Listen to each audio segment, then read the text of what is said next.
Parents are hiring coaches to help raise their children phone free. You didn't know about this. We talked about smartphone addiction. A lot of people have a lot of opinions on, when should a child have a smartphone? How much time should they spend in front of a screen? This is hilarious, Will. A woman here, she runs a network with 500 coaches and includes a training system. They charge $80 in smaller cities and $250 in larger cities. Screen consultants come into your home and remind parents how people parented before screens. Their recommendations include movement, like playing or painting.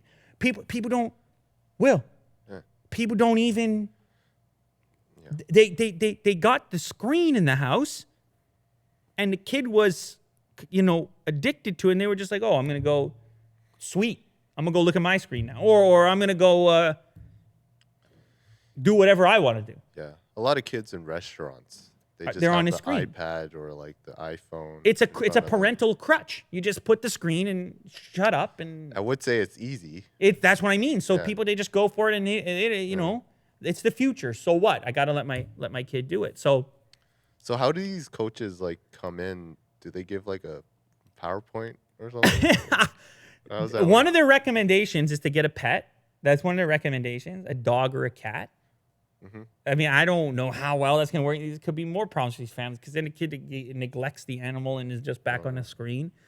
They recommend going outside, obviously. I think they teach some degree of discipline, like monitoring how much time.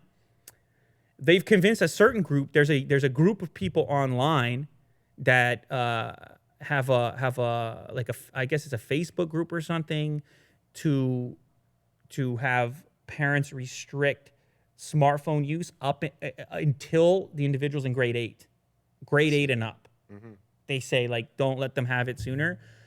Look, man, the addiction thing is for real. Like with Fortnite and gaming and social media and like, absolutely. It's easier than ever. Absolutely. I'm with that. I know about that. I mean, I don't know if addiction is the right word because it's not addiction. It's not a physical, it's not an addiction. But it's like, it's compelling. If it wasn't compelling, people wouldn't do it. It's very compelling, especially compared to go outside and kick a soccer ball. What do you mean? I got skins to earn. I got, my friends are online. Which friends? Do you know them? No, I don't. Yeah. It's compelling. It's easy. Shop online. It's compelling. It's easy. And compelling, I think, is the right word because this stuff is compelling. It is powerful. Let's say that. It's powerful. It's disruptive. It's changing the face of society.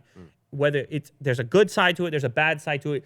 It's in the middle, right? It's discipline. You should know it's there, but train the idea, or maybe train is the wrong word. At least to encourage and offer advice about how to interact with it in a way that doesn't impact your life in other places. Like just manage it because it's gonna be there. And I guess that's what these coaches aim to do. I don't know. It's fun. It's a fun question to ask the audience. At what age do you think a child should get a smartphone, fully connected, in their pocket smartphone? I'm curious to see what people think. I don't even know what I think yet. It's a real tough one to figure out. But it's like a lot of things in life. Well, discipline is the key. That's the key to make it useful for you, to make it work for you. Don't let you work for it. That's where I'm at. Let me ask you, when should a kid have a smartphone in their pocket 24/7? I don't know, because I do want to keep tabs on them if they're like hanging out with friends. Yeah. I would like to know where they're at. What age, Will? Let me hear it. I don't know, 10, 12? Damn. A lot of people say it might be early. Maybe. I don't know. Grade 8 would be 12, 13, right? I don't know. Something like that.